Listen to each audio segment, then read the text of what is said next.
but you'll have this to show. Okay, so Greg, the show's yours. Okay. Hey, Dan. How you doing? Good, good. How you doing, Greg? Hey, good. Good. So you guys do typical like commercial millwork, cabinetry, that type of thing? Yeah, it's you know, pretty much all P-lam and Okay. you know, particle board substrate type of deal. Pretty straightforward. Okay. I'll just give you a quick background. You know, on-screen takeoff has been around for a long time.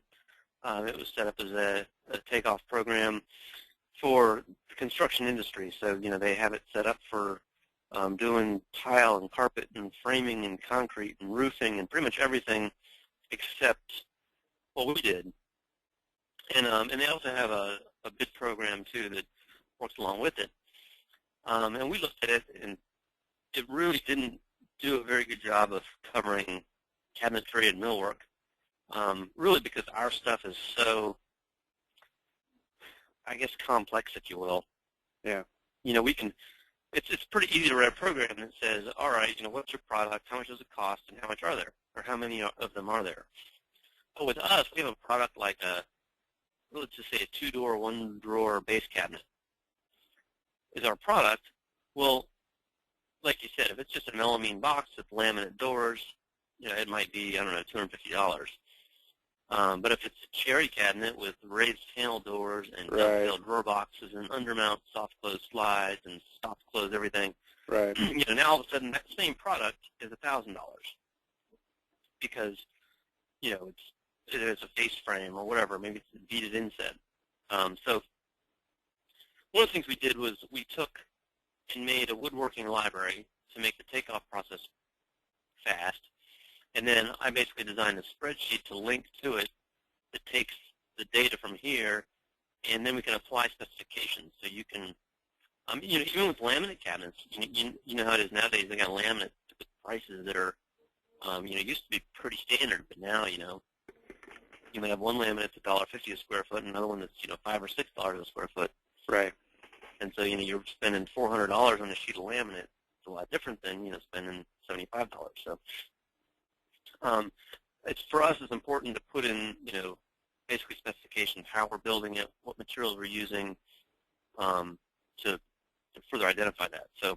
Yeah, no, that's my biggest challenge right now, and you know, I'm relatively new at this, but you know, we've got our own Excel spreadsheet system that, you know, it works pretty well, but it was developed probably 10 or 15 years ago by a gentleman who's no longer with us, and you know, the owner has made updates, but it's just too many things that haven't been updated, and you know, I run into a lot of situations where, you know, they want a pretty standard cabinet, but now all of a sudden they want, you know, they want MDF substrate, or they just want the door to be plywood, or the shelves, and all these little factors, and you know, I have to kind of manually crunch all that in my head or on a separate sheet, and I don't have any confidence in it when I'm doing things like that. So.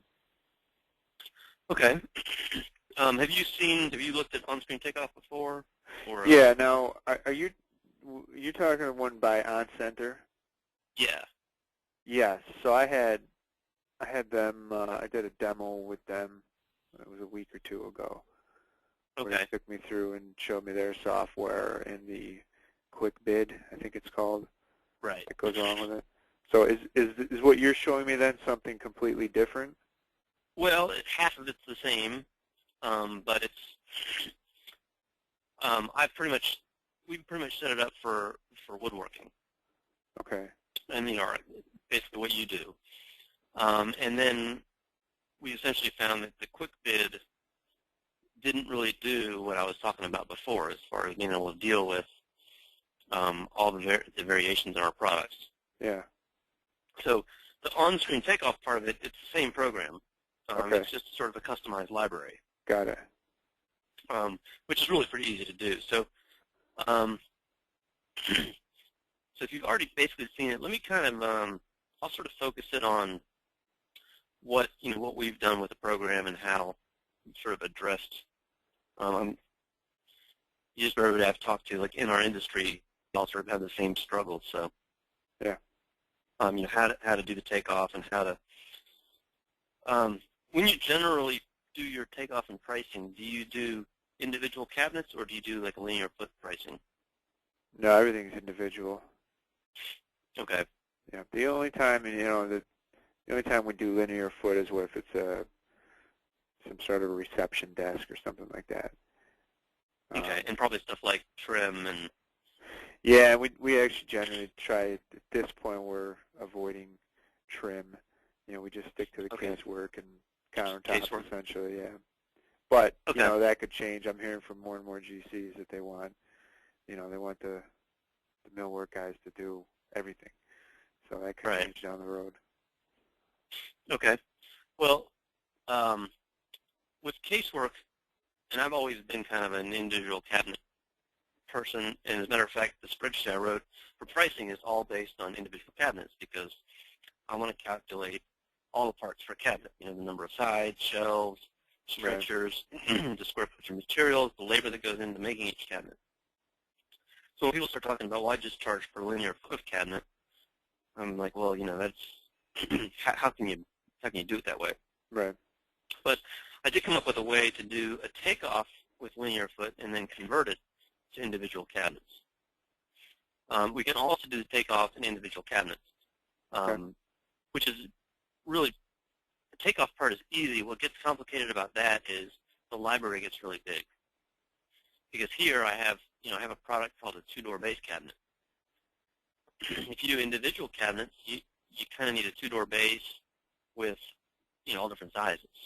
Right. So I'll kind of show you how this works, and I can show you also how you do individual count ones too. And then the spreadsheet's actually designed to accept the takeoff either way, whether you do each or linear foot. Okay. And what it does is, if you do linear foot, it just converts it to the count once it gets into the spreadsheet. Greg, let me interrupt and ask a question.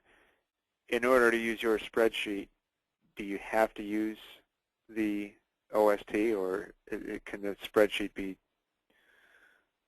separated from OST? It can be separated. Okay. Yeah, it works on its own. Okay. I actually originally designed it to work on its own, and then just essentially added another tab that imports OST data. Okay. Which I really like OST for doing takeoffs. And let's do one from scratch real quick, and I can kind of walk you through how it works.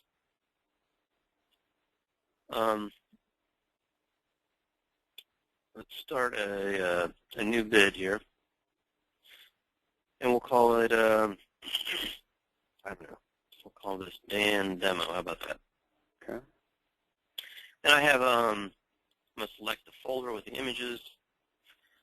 I have a just a small job that I think makes a good example. Create bid. We'll import the job.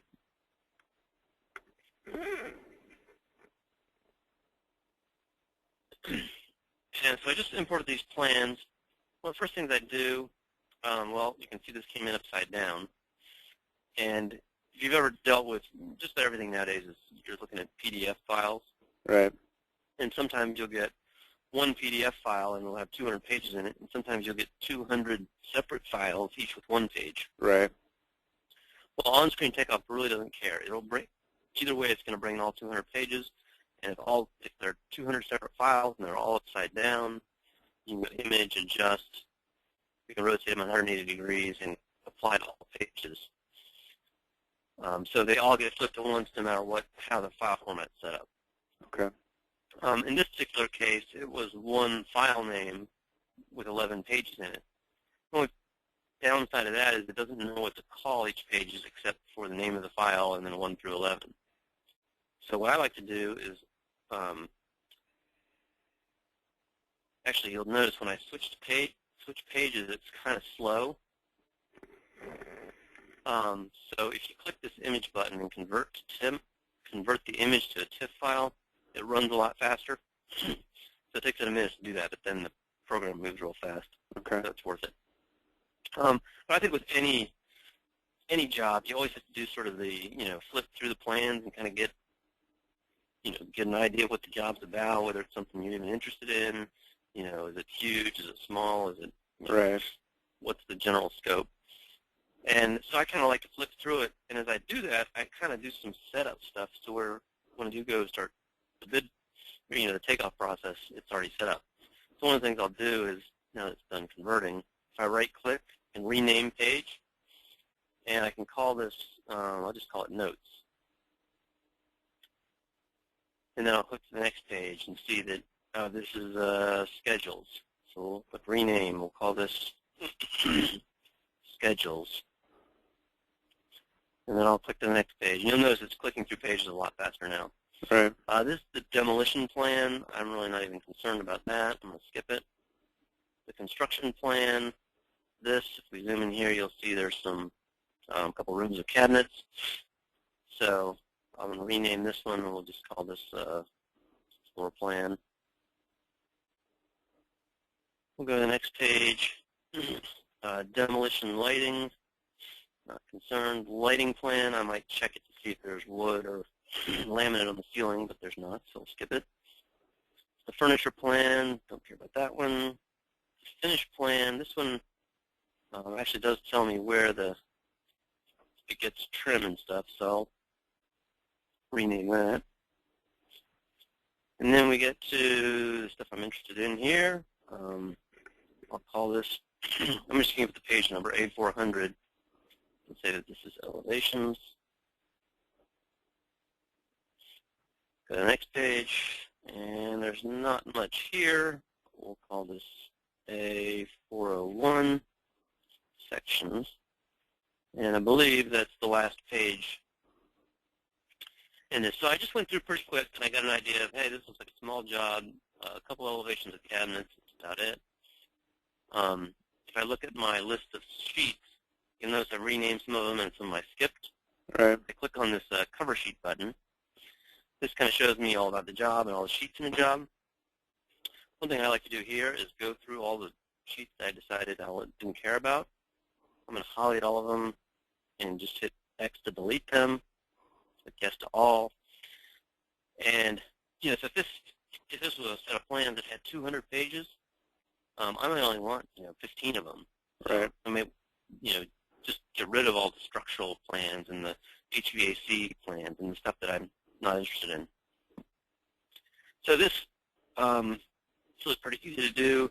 Now I've got, just 6 pages, and they're all labeled. So if I want to go to the floor plan, I just click on that, and it takes me back to the floor plan. By the way, it's got these little browser buttons, too, that take you back to the previous page you were on, so you can jump back and forth. Did they show you the hot links? Gosh, that sounds familiar, but I don't remember. Well, it's just a way you can save a view and then jump. You can basically open another window and look at like the plan and the elevation at the same time. Okay. Yeah. Anyway, so if I have to go to the floor plan, I could put links here, so I could just click on a button that takes me directly to it. Opens to another window. So if you have like 2 monitors, you could put the other image on the other monitor and actually be looking at the floor plan and the elevation, or the elevation and a section at the same time. Okay. So it's got some pretty nice navigation tools. Let's do a takeoff real quick here so I can show you how it works, and then we'll send it over to that spreadsheet. Because I like to probably spend more time on the spreadsheet than on-screen takeoff. You'll notice we don't have any conditions down here. Conditions are the takeoff products. And so if I right-click the Insert Style Set, which is what they call their libraries, if you'll see here, this is some of the stuff it comes with: concrete, drywall, electrical, mechanical. I've created this one called Standard Casework Millwork. There's actually hundreds of styles in here. Some of them are cabinets, some of them are conduit, countertops, all sorts of stuff.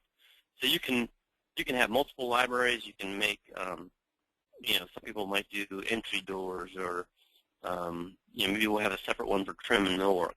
Yeah. But so I got this one called Standard Casework Millwork. And this is kind of just a basic library of cabinets, countertops. I got some die walls, stuff for like reception desks, some wall paneling, stuff like that in here. And so what I do is we'll start with this workroom here. It's pretty simple. I click on upper cabinets. You have a thing called two-door upper, and I just sort of click and highlight this. I'm just going to go, it actually goes to here. One of the things I see immediately is I'm not on the right scale because this is a ½ inch equals 1 foot, and I'm currently set on 1/8 inch.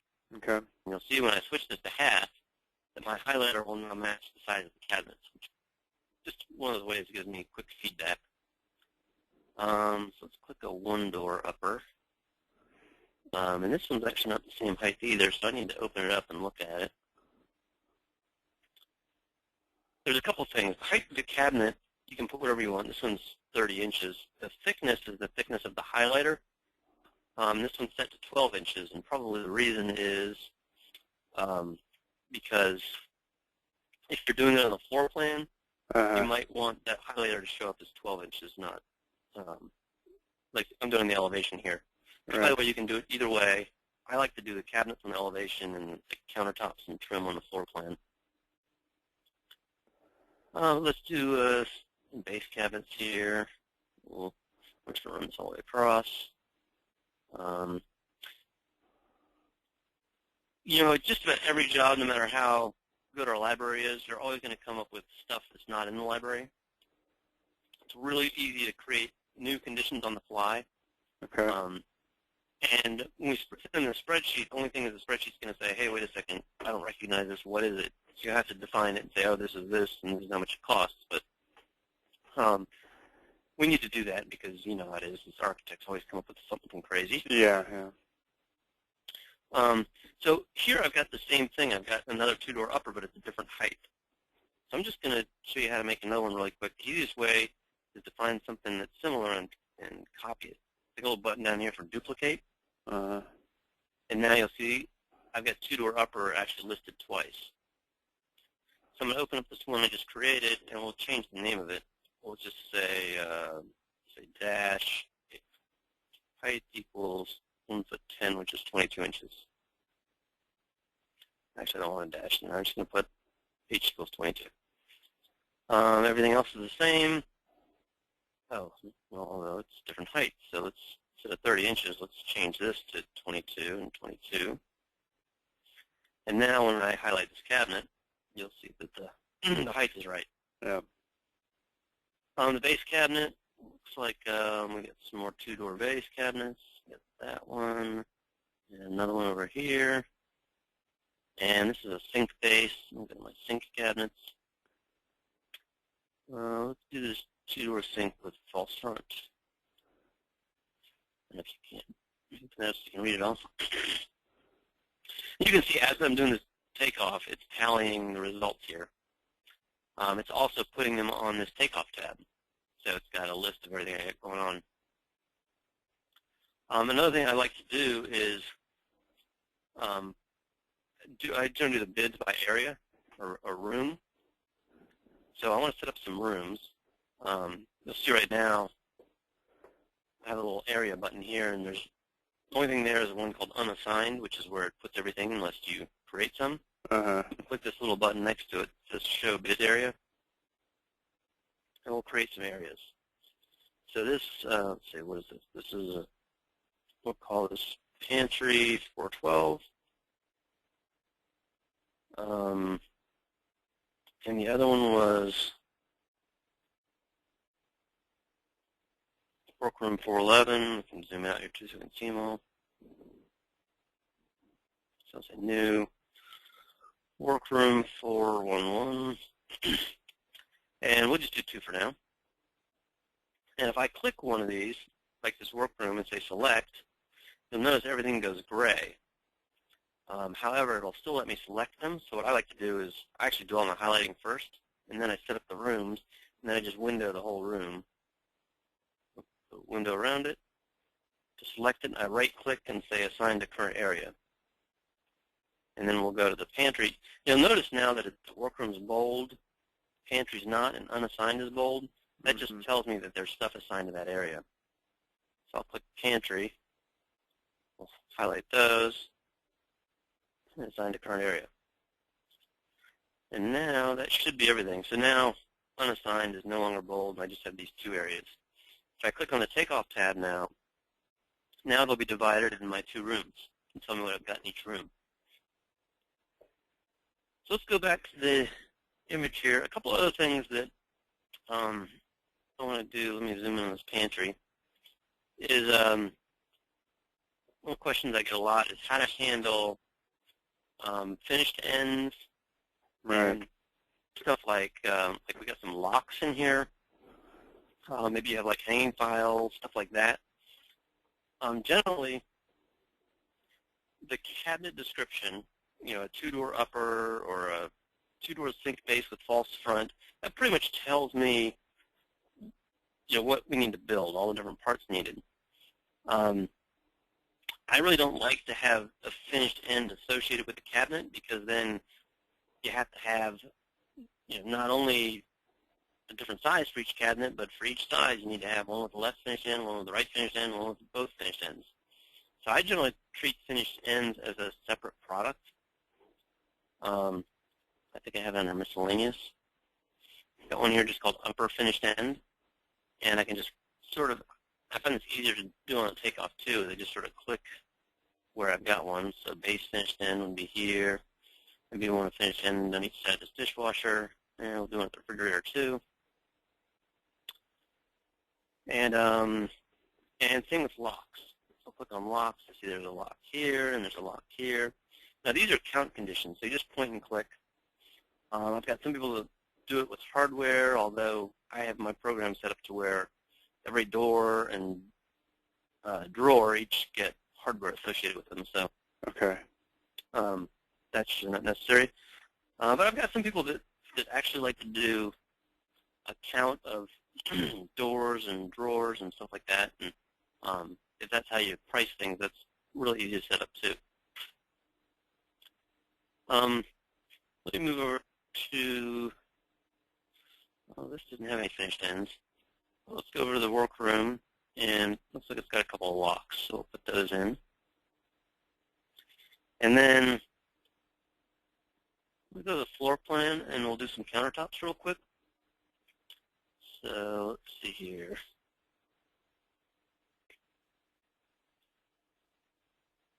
We'll just say countertops for PL1. This one, here's the workroom 411 over here. So there's a couple countertops that go along with those two elevations we just did. Now I need to do the same thing on this sheet. I'll click room 411 and then select this countertop and just say assign to current area. Whoops. And then same thing with the pantry. So now if I go to my takeoff tab, I've got two rooms and a group of products in each one. Mm-hmm. Do you have any questions so far on OST? No. What? So let's say you get into, now you've got your standard construction on all these, but now let's say the architect is calling out, plywood shelves, or you need to do moisture resistant at the sink base, and maybe that's probably already factored in, but I don't know, maybe another cabinet needs to be MR for some reason. So, all right, that all goes into, again, OST is really just a takeoff program, and that was one of the issues I had when I first started using it. I was like, well, this is great, however, it doesn't give me that information. Mm-hmm. And you could put it in there, so for instance, we could go to, go back to the elevation. Let's show all areas. I could click on this this two-door sink base with false front. Mm. We could open it up, and we could add in the description that this is, I could put something like plywood doors. And at least here in the takeoff, when I go to put pricing on it, it would show me that. Like, oh, hey, I got to make sure I remember that. They want plywood doors in the sink base. Okay. Because that's not how I would normally do it. So I'm going to leave that there just to show you how this works. All right, let me go ahead and we'll go to the next phase, because really the takeoff program, all it really is a takeoff. We want to know how many products we want to get, where are they, and how many of everything Okay. do we need. So does the OST do anything with coming up with yield? Nope. It doesn't. Okay. It doesn't do materials. It doesn't do yield. It doesn't do any pricing. Okay. So it's all just it does is essentially it's a bare bones takeoff. it's just a takeoff. It's Okay. essentially your scope of work. Okay. But it doesn't have any of the details. However, it is pretty powerful in that it's very visual. So Right. if the contractor comes back and says, hey, we just changed this room, these cabinets only go to here right now, we're deleting those left two, I can do that, and I just updated the data. Yeah. And I can see that visually. So I've seen lots of plans where, people highlight something and then they put an X through it and they put a circle around it with a check mark next to it and it says OK. And you're like, well, what the heck does this mean? All right. And it's like, well, they deleted it and then they added it back in, and it's, and then they changed it. And there's an email somewhere that explains it. Well, at least here, I can erase a highlighter and I can adjust it really quickly, and it's linked to the data, so it updates it real time. So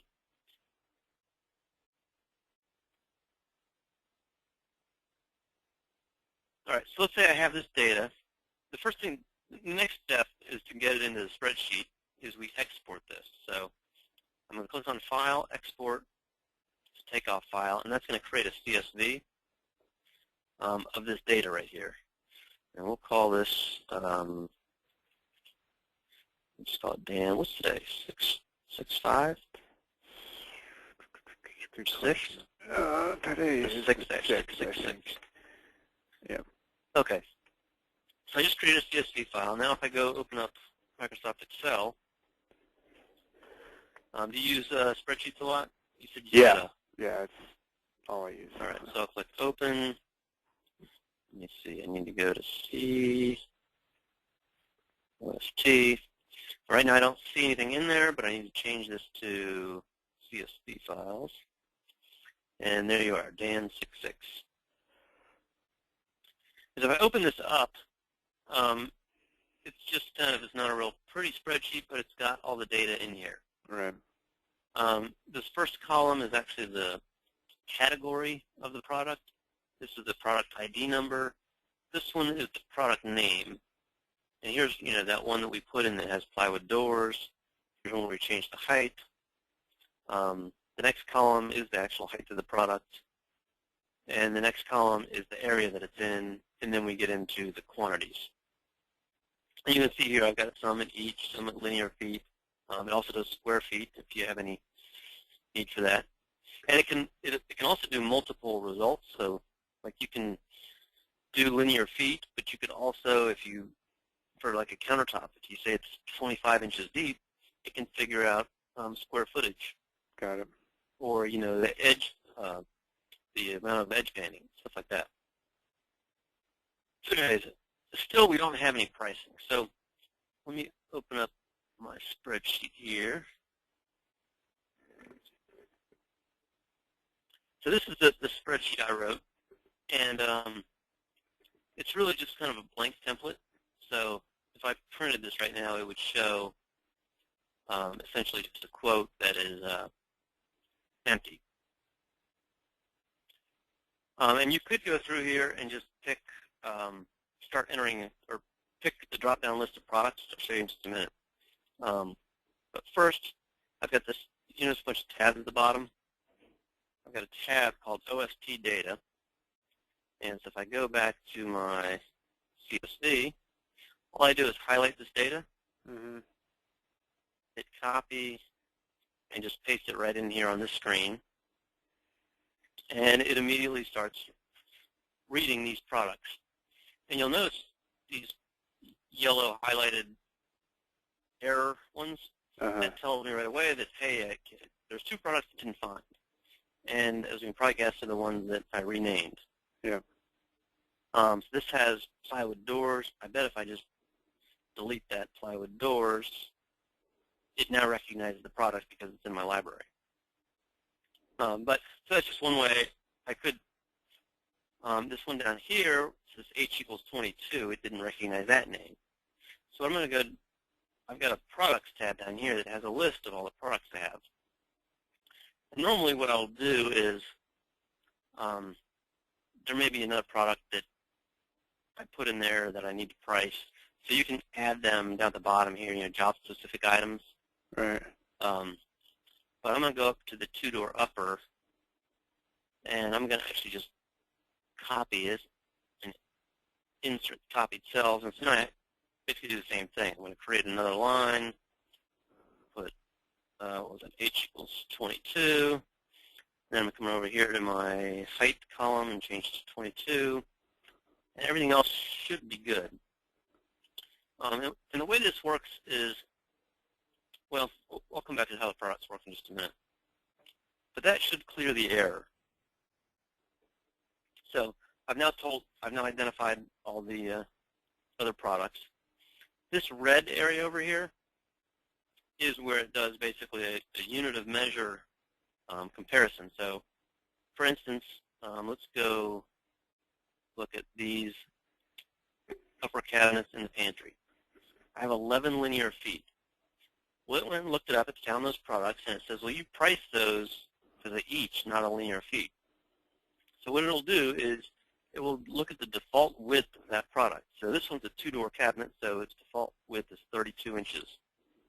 So it says, okay, you got 11 linear feet, 32-inch cabinets. That's going to give you 4.1 cabinets. But we don't like 0.1 of anything, so it rounds it to 4 cabinets. And then it recalculates the width. So instead of 32 inches, they're going to be 33. Okay. So what it's going to do is it's going to price 4 cabinets 33 inches wide. And now there's another little table over here that analyzes the areas. I do need to refresh that. You'll see here it says pantry and workroom. So those are the areas it found. The only other thing I need to do is, we talked about those specification groups. So if I go to the next page, the next tab is the customer list where we can put in different contractors or whoever we're sending bids to. The next one is the job information. And this one has a room list where it actually looks up, it's got like 15, but it only found the first 2. And then it says, I have it set up to apply a specification group on a room-by-room basis. We can do it on a line-by-line, but usually it's, the countertops and cabinets in a room are going to match. Yeah. So that's kind of how I set it up. And then what we have is all these different specification groups. Like I have one here that I'm using now called PLAM. I have a PLAM 2, 3, 4, 5. I have a maple, cherry, walnut, a paint grade. And each one of these groups has basically an exposed material, a case material. For instance, this is white melamine. Down here is pre-finished maple plywood. Edge banding for the case, the door style, whether it's laminate or a raised panel. There's actually a whole list of different options. Thermofoil, flat panel, raised panel, 3mm edge banding, all that stuff. The finished end type, the drawer front, the slides, the drawer box, finishing poles, hardware, hinges. This is where we pretty much create a group of specifications. And hopefully you don't have too many groups within a job, but you might. Yeah. They might have these areas have 3mm edge banding and these don't. So you might have, and you can call these whatever you want. So maybe I have instead of PLAM 2, this one is PLAM 3mm. And all I'm going to do is say for this one the case edge is 3mm and the door style is 3mm, and same with the drawer fronts. Otherwise, everything else is the same. It's actually going to also use the same laminate, or maybe it's a different laminate. Actually, let's choose a different laminate. Let's say it's PL3 for the 3mm stuff and PL1 for the regular. And then what we'll do is we can say the pantry is the regular PLAM and the workroom is PLAM 3mm. And so this is how we assign those specification groups. Now, if I click on the quote sheet, at this point, it's pretty much done. Well, let me go back one step here and just add a job name. And we'll call this Demo for Dan. And job numbers are going to be, I don't know, 555. We'll make this today. And from here, I can click these different contractors, and they can have different price levels assigned to them. So, I have a price level A, B, C, and D, and those are all different markup levels. Mm-hmm. So if I go to quote sheet now, it should say, here's the name of it. It has the contractor to and their address and stuff. It's got all the products, the pricing, and you'll notice that under the specifications, it lists PLAM under Pantry 412 and PLAM 3mm under the workroom. And actually, I'm going to delete some of these extra rows here so this thing doesn't need to be so big. There we go. So this is our little quote. Right now, this is a grand total $68.94. And let's say, well, what if we went back and said those other doors weren't 3mm? Well, we go to job info, and let's say this workroom is now just PLAM, regular. What was it, $62.82? So it went down a little bit. Let's say they wanted it to be cherry, just in that workroom. Mm-hmm. Now, cherry is completely different. It's got 5-piece raised panel doors, pre-finished maple interiors, and so now we jump to 12 grand. So big difference. And the way it works is each product has a default pricing method, and you can see right here in this column, fixed price is really simple. For instance, locks, I charge $15 a piece. There's 2 there, and there's probably a couple, here's 2 down here. So $15. If I go to the products, and I go down and find locks, and maybe for this job, they're specifying something complicated, and so I'm going to charge them $35 a piece. I just enter it here in the product list, and I go back to my quote sheet, and you'll see for both line items, for this one and this one, they're now $35 a piece. There was 2 of them, so that's fixed pricing. That's real simple. There's another option here called cost plus, where instead of putting in the price, you put in your cost, and then it just goes and looks up your markup. And then the complicated one is material and labor. And you can kind of see all the cabinets actually use material and labor. And what do we got here? Oh, like this countertop I've got set has fixed linear foot pricing. So there was 17 linear feet. When it went to check, it said, okay, these are the takeoff of linear feet, the price is linear feet. I don't have to do any conversion, so it's still 17, and the cost is $35 a linear foot, so that countertop is, $5.95. For material and labor, if we go to the products, you'll notice, so here's the column we use for cost plus. We just put the cost in there, and it does the markup. We also have an add deduct column, so this is for any product. And the, what was the example we were talking about earlier? That sink cabinet. We're using a 2-door sink base with a false front. I'm going to put an add on that of $75 to upgrade that to plywood doors. Actually, before I do that, where is it? Right now, we're charging $180 for that cabinet. So I'm going to go back here, and we're going to add 75, and we'll see. So now it's $255. So I add $75 to it. So you can add or deduct money to any product. And when we do it on the Products tab, it does this on every product in that quote. So a lot of people say, well, what if it's just that one line item?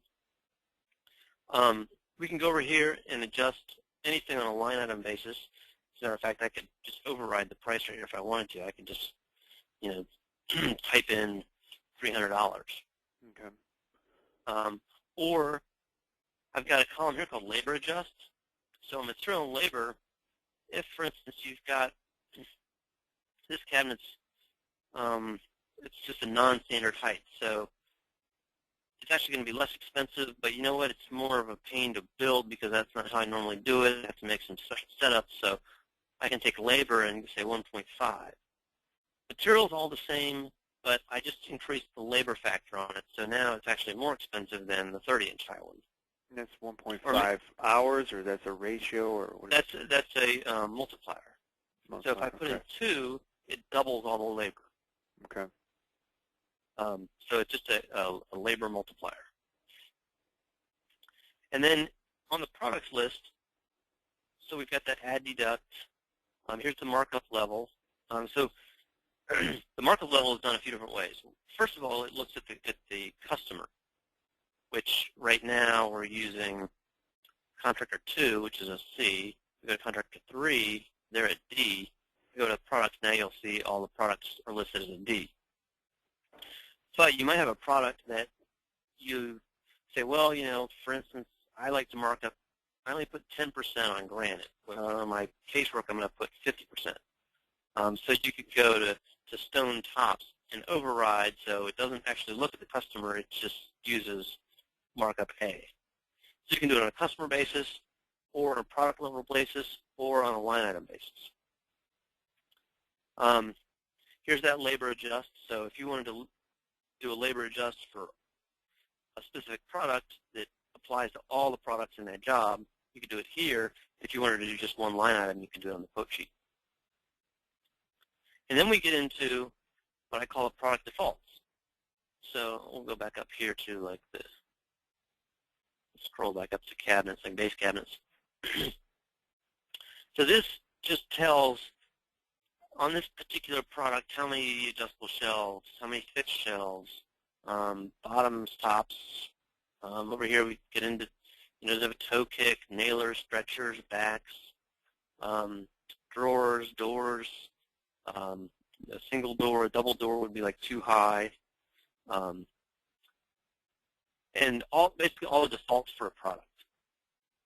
So then on the quote sheet, what it does is it looks at the product, it fills in all the defaults, and now we can override any of them if we need to. So, well, for instance, this cabinet is, it has an extra adjustable shelf or whatever. So it fills in all those. These are what I call the product options. And then we go into labor, where it calculates based on materials, engineering, sawing, CNC, assembly, finishing, cleaning, shipping, packing. That's something we have to kind of go over with you and make sure you're, like how it calculates stuff. And then it goes into what I call the quantity section, where we actually try to figure out, hey, how many shelf pins do we need? How many hinges do we need? How many poles do we need? What drawer slides are we going to use? And it does a couple things. It figures out how deep the cabinet is and what slide you're using, and then picks the appropriate drawer slide. And then stuff like, how many drawers, what's the perimeter, we have the weight, and then we get into the actual casework where we look in, we have the left side, the right side, uppers, bottoms, nailers, stretchers. And there's a big matrix that it figures out based on finished ends, whether it's an open cabinet, whether you're using what we call case material, which would be white melamine, or one side, which would be laminated one side or laminated two sides. So for instance, this product right here looks like it's using a two-sided for the bottom of an upper, which means maybe it's an open upper, doesn't have a door. What product is that? Oh, it's just a finished end, so it doesn't use it. But if it was an open cabinet, you know, we'd say, well, maybe I want laminate on the bottom and the top of the bottom of an upper. So then it goes and calculates the square footage of each type of material, quarter-inch material. We can calculate the weight, number of doors, square footage of doors, the linear feet of edge banding. You know, same with drawers, drawer fronts. So it goes into basically all these calculations of how much of each thing it's going to need. And then it goes and looks at the price of all the materials based on the specifications. So once we figure out the quantities and we look at the prices, then we multiply those together and we get our material costs. And we can total all that up and then get our labor cost and total that. And then we figure out our sell price, and whether it's a fixed price or using material and labor calculations. Here's our markup, the add deduct stuff. And then at the end here is actually a copy of the specifications for each product. So, like you were saying, there might have been that one product that was the sink base. Maybe they want that whole cabinet instead of white melamine. Which cabinet was that? That is this row right here. I'm going to go say, you know what, everything's white melamine except that one specific cabinet is going to be pre-finished birch plywood. And so now, again, that price should be, well, actually, when I overrode the price, I said 300, but which is the downside of overriding formulas, then it's stuck there. But I can put it back to a calculated formula. So it's $332, which I think was less than, it was more than it was now that we used the plywood on that one. And then, so if right now, we have cherry in there. So if I go back and we'll put this back to PLAM.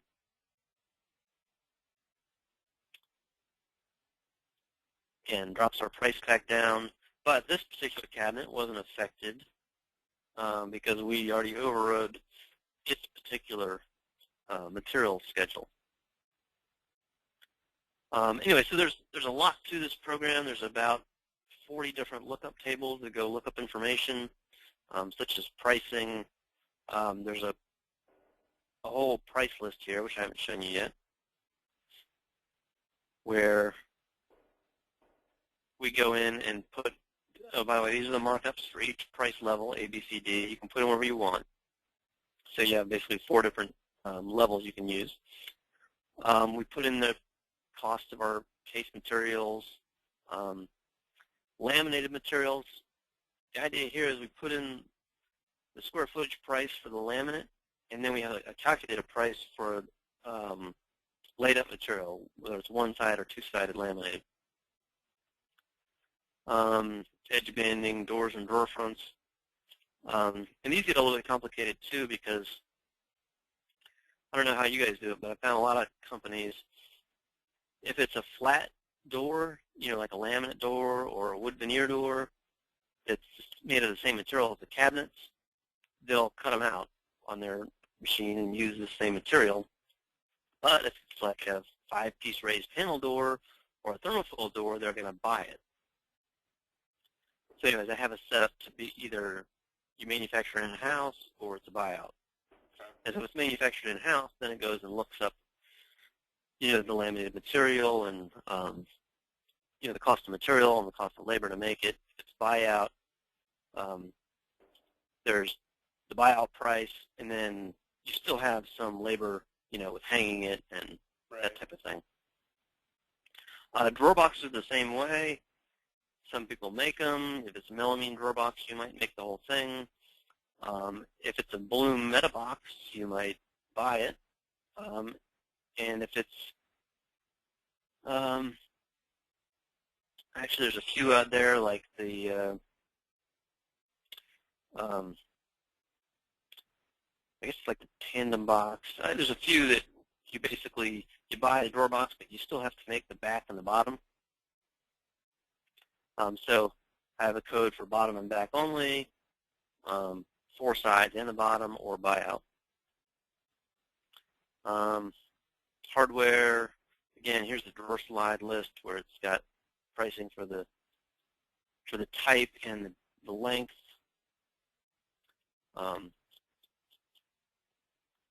So that's the price sheet, and that we have to spend a little bit of time, go through and make sure you understand it, and put your pricing in there. I do have some customers that they kind of, if you've already got sort of pricing that you're comfortable using, we can set it up to start with by just using a fixed price and put your existing pricing in there. Okay. So you might say, hey, I normally charge $300 for this cabinet. I have another customer that said, you know what, I do basically we call pricing and upgrades. So we set them up to where they've got a basic price for each cabinet, and then they have upgrades. So like they upgrade the height or depth of the cabinet, or if they have different finish upgrades. So if it's a regular laminate or a premium laminate, they just have different upgrade multipliers that go on the price. And we don't worry about all the material and labor stuff. We just set it up that way. So it's really designed to set up really any different way you want. Some people are like, well, hey, I've got my own pricing in my head. I'd like to get the material and labor, but I want to start using the program right away with my existing stuff, which is actually what I recommend, because then you can start creating quotes. You're using your existing pricing method, and then once you're comfortable with it, we move into the material and labor, and then we got to go through the material, make sure all your material prices are right, your labor prices are right, and that when it calculates it, it comes out, the number you want. And you can actually switch it back and forth and compare them. Like, oh, if I do material and labor, it comes out $350. If I do it my old method, it comes out $345. You know what? That's close. I'm happy. But if it's way off, then you'll be like, oh, what's going on here? Right. Greg, let me ask you a question. I'm probably jumping ahead here, but what, if we were to, customer buys this, they're buying the Excel spreadsheet, and then do you provide updates, like annual updates or anything like that, or is it just you buy it once and? Well, that's a good question. Like what if it gets corrupted, or if somebody goes in and makes a change and now I can't figure things out? Well, for one, we look at this actually kind of more as a service than a product. Okay. Like typically with software, it's like you said, you buy the software, there's updates and stuff. This is actually a spreadsheet that goes along with Microsoft Excel. So Microsoft is going to come out with updates to Excel. Right. Hopefully we won't do an update that messes up things. But what we do is we kind of set this up and customize it for you. As you grow, you'll probably continue to update it. And what we do is we create templates. So when you start a new bid, it brings in your template.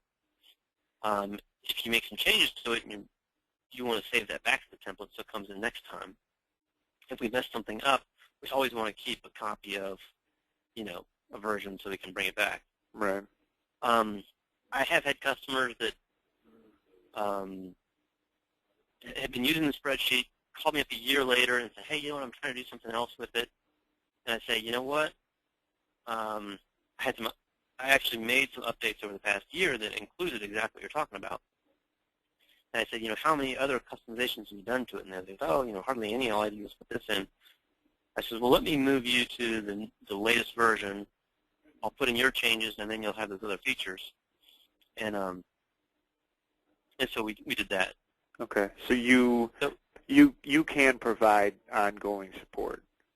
I mean, it almost has to be that way.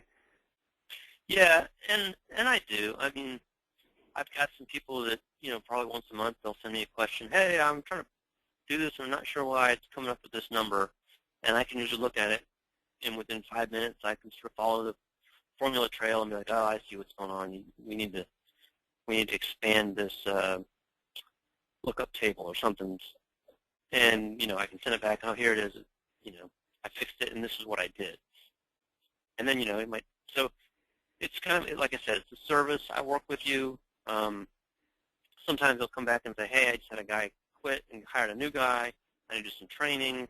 Then you'll buy like a 2-hour block of training, and or whatever we think is necessary. Right. Or maybe you come up and say, hey, you know what? I really wish it would do X, Y, Z. It doesn't do that right now, and maybe it's something specific to your company. We say, hey, look, we'll charge a little bit of money, and I'll kind of write a custom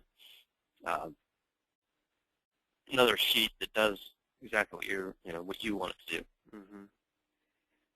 Or and are you the only one then that would make these changes, or do you have a team that understands and can do this? Or it's pretty much just me. We've got quite a few people using this spreadsheet, and everybody, to tell you the truth, does it a little bit different. Uh-huh. It kind of depends on. It is just Microsoft Excel. All I've done is created Sure, right. a bunch of formulas and links and stuff, lookup tables. So it's all open. I mean, you can, for instance, you can click on any cell in here and see what the formula is, and you might look at that and it says, equals if, $sign F30.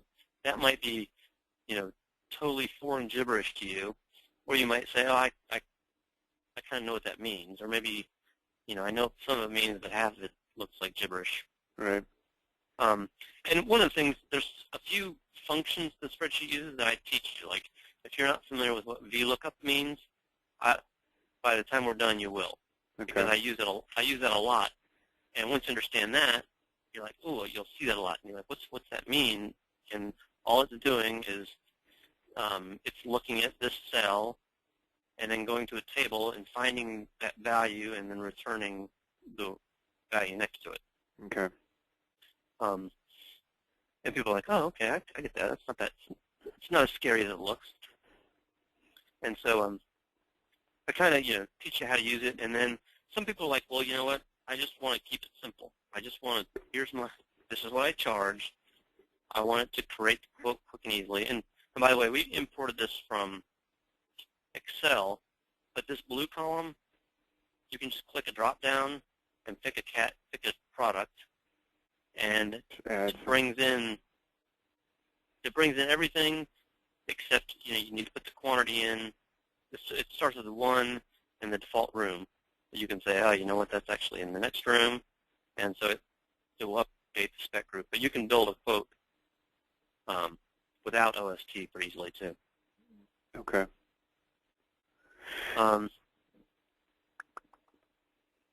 Now, does this create any sort of yield?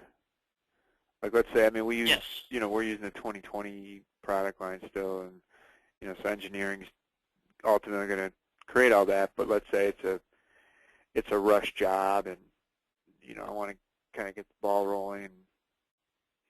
So I pull some sort of yield out of here and say, well, this is, I can say that it's 95% accurate. Yeah, if you go to the price list, here's all the markups. I'll have a yield number. Every piece of sheet good that the program uses, it will calculate the exact, so for the side of your cabinet, it's going to calculate the depth of the cabinet times the height of the cabinet, and it's going to report, hey, I need whatever 3 or 4 square feet of material to make this cabinet side. Everything it does, it will then calculate by this yield amount. So it's going to say, well, and the idea is, do you have a CNC router? Yes. Okay, so when you do your nest or whatever, if it's a large job and it's got lots of parts and you're putting drawer boxes and stuff in there, you might get 90% yield out of your sheet goods, and so you would put in 90%. Mm-hmm. It might be a small job, and they want all the cabinets 27 inches deep, and you're dealing with 4-foot material, and you're like, man, there's going to be a ton of waste. I'm only going to get yield. Right. So we're at 7,344. I just want to see here real quick. Let's change this to 60%. And it jumped up to 8,300. Okay. So it's just saying I'm going to get less yield out of my material. Yep. So, again, that's pretty easy to adjust on a job-by-job basis. Now maybe I need to ask another question then. So if I wanted to start ordering supplies, start ordering all my sheet goods in, because I know there's a, a 1 week turnaround and I need to get this done in a week and a half. Is there any sort of list or something that I can print out and give to purchasing, or that they can start getting that ball rolling? Right now, it doesn't do like a total material report. Okay. I actually have been working on that. Let's see. Yeah, over here is this very end. You'll see I'm working on some calculations to calculate the total amount of material used. The problem I've been running into is that most people use a combination of material and labor and a combination of fixed pricing. So, for instance, on these cabinets, we put in, we use material and labor. But they've got this sort of strange football-shaped display right at the front door when you walk in. And you know what? I'm just going to put $3,000 for that piece. It's a custom piece. Yeah. Well, the program does that no problem. So I go down here to products. I'm going to go down here. I'm going to call this, whatever it is. We'll say it's a football display, and this is just a custom, showcase thing or something. Do each fixed $3,000. So then I can go to my quote sheet, and I'm going to go down here, and we're going to go down to the bottom and click that, and it filled it in, and there's my $3,000 piece, and it's in my quote. The problem is, if I do a report on material and labor, since we use fixed pricing on that, there's no material associated with it. Right. So all of a sudden the guy's like, I want to order material, and like these, countertops, I do $35 a linear feet. Well, that's not going to give me the actual material amount, the amount of laminate I need to order, and the particle board substrate or ring, whatever it is. Right. So that's kind of the and fixed pricing is so easy that a lot of people use it for a lot of stuff just because we don't have time to figure out exactly what materials we're going to use to build everything when we're in the takeoff and bidding stage. Right. That usually comes in the more engineering stage. So most of the people I work with are using some kind of software for engineering, whether it be Cabinet Vision, Microvellum, CAD/CAM, whatever. And all of those programs, when you actually engineer the product, will give you exactly the number of sheets you need. Right. Right. And all that. Did you say you're using 2020? Yes. Okay. It's one that I'm not that familiar with, but okay. I don't know if it gives you material. It does give you material list, doesn't it? It does, yeah. Yeah. Okay. But you have to put it in there. So it's product planner. That okay. Sound more familiar? Yeah, I've heard of that. Yeah. Not actually used it, but okay. I used to use Microvellum a lot, and I actually have this spreadsheet set up to import into that program. And although it's not all that useful because, again, this converted this to 4 cabinets at 33 inches, when actually it might be, 2 at 30 and 2 at 36. Right, right. So to actually engineer it from a takeoff is tough. I know everybody wants to do that, and they're all like, oh, I wish I could just do the takeoff and go right into manufacturing, but you kind of have to do that, like shop drawing and engineering. Yeah, it really comes down to being a two-step process because you can't, especially when I think what's the industry standard conversion is like 10%. So I mean, you're not going to put all that time into figuring all that out if your chances of getting it is, Right. The only people I've worked with that have actually eliminated that step are people that basically do SKU type numbers, and they have 2,000-3,000 products. Every product is a specific size, specific. We pick that, and we know exactly how to make it, and I can shoot it directly from a takeoff to the machine. Yeah. Right. But in the custom architectural world, nobody does that. Nobody. Yeah. Yeah, it'd be impossible. Any other questions? I know I kind of went over a lot, and yeah, no, but remember it all. I just definitely get the feel for it. But the idea is, to do a takeoff quickly. I really like on-screen takeoff because I can do a takeoff really quickly. I can visually see whether I've got it or not. And when I'm done and ready to quote it, I go to quote. I can bring it in here with just a couple, just check the specifications, put the customer name in there, click a few buttons, and you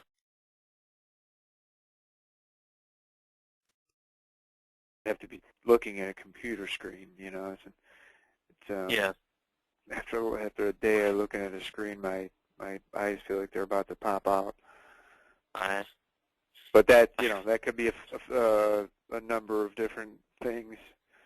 Yeah, and I'm telling you that when I first started using this, that was my same thing. That I'm like, I still want my printed set. I like to have the printed set on my desk. Yeah. But the more so what I ended up doing is going and buying 2 great big computer monitors, and back then that was real expensive. But now they're like cheap. You get like a 27-inch monitor for almost nothing. Okay. And they look really nice, and so you can zoom out and zoom in, and it didn't take me too long to start liking the computer thing. So then, what would customer need to buy OST from OST, and then buy the Excel sheet from you, or? No. Actually, Roger will sell it all to you. From us. We'll put together a package consisting of the on-screen takeoff, the training, and then the spreadsheet. Okay. I'm able to do a little bit of discounting. On-screen takeoff can't do anything, nor can they sell that spreadsheet. Right. And there's also, the idea of having the items to select from we already have a library of that set up, either on by linear feet or by unit. That's already kind of in there. Or Greg has that to send to you when you buy the software. Okay. But the main thing is that you get a full-blown training from a woodworker's perspective versus a generic perspective of a general contractor. Sure. And so, which is the reason why we sell a lot more for woodworkers than they do, and they pay for us to do trade shows and things like that. Okay. On their behalf. Yeah, I'm sure it's a win-win for them. Yeah, it is. And the bottom line, Dan, is that it is a bit of a change to be looking at a monitor versus a piece of paper.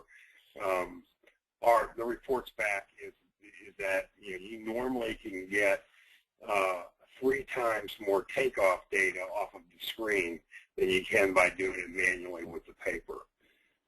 So that's just one set of the process of estimating, but if you couple that with an automatic download to the spreadsheet, you get your capacity to do estimating is significantly increased. Yeah, I believe it.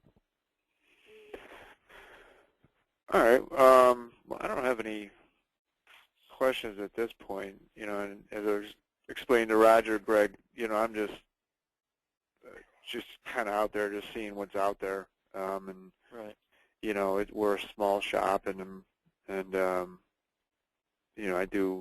right now I'm just doing estimating. I'll probably do a few other things down the road here. So I'm in the very preliminary stages of looking at software. I got to do the research and then present it to the boss, the powers that be, and all that. So if you guys can just send me some sort of quote for the basic things you would typically provide, that would be great. Right, and like Roger said, he's got pretty much a package that gets you covered, from doing takeoff and estimate ready to go. So yeah, okay, and break it out, Roger, as much as you can. OST versus the spreadsheet and training. And, okay. Itemize as much as you can. I'll send you a link to the video if you want them to see the video, so they'll see exactly that'd be great. What we're talking about. That'd be great. Okay. All right, Dan. Well, it's good to talk to you, and hopefully we can work together. Yeah, likewise. And I probably won't be moving on it. I'm moving real slow on this, so could be months before we actually make any decisions. So. All right. Well, I won't pressure you. Just Roger so you probably know. will, though. Yeah. Sure. Well, if I can make it Dan become Dan, and Dan, everybody's interested. Say that again, Roger. If I can get you to be able to triple your output, Yeah. And that basically is the feedback I get from customers that buy this. Yeah. And not only that, but it's 9 cents a square foot to print out paper. That's what it actually costs. Okay. And 9 cents a square foot is saved. Yeah. So, no, I believe it. I believe it. So in terms of, how much money can we get back and how long will it take? Well, of course, that depends on the amount of estimates you do. But one thing is you'll do a lot more estimates if you've got them to bid. Right. So just on a side note, there's a company in Boston called General Woodworking, and he bought it. And when he bought it, he waited till he got slow. And then I came back like 3 months later after he started using it, and he was covered up. And I just said, so what's the deal? Did you get a lot of bids out? He goes, yeah, that doesn't do that. And so now he has a drafting problem. He can't get stuff drafted fast. There's some middles. Yeah. But it was funny to see that actually flowed that way. Yeah. Well, that's it. I mean, especially if, for somebody like me who likes to, use the technology to create as much efficiency as possible, and there's so many different stages of this. You've got, even from the sales and marketing side, then you've got, you could get Salesforce or something similar. And you've got project management software, then all your engineering software. I mean, list goes on, and it'd be great if you had one company that did everything, but, How big is this company? We're not that big. We're probably 20 employees. And you got CNC equipment on the floor? Yeah, we've got 2 CNCs, 2 edge banders.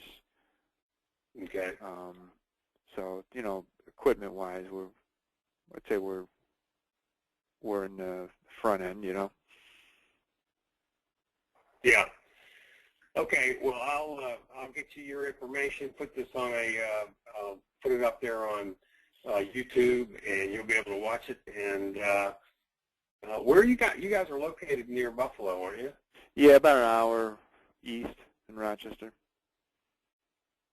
Okay, you're in Rochester. Okay. Yep. All right. Okay. Well, we may be up there, not next week, but the following week. We're going to be up there. We may be tied up going up to Canada. So. Oh yeah. Okay. But I'll call you if we get a chance to come over that way. Okay. Sounds good. Well, okay. Thank you, guys. All right. You bet. Thank you. you. All right, guys. Have a good day. Thanks. You too. Thanks a lot, guys. All right. Bye-bye.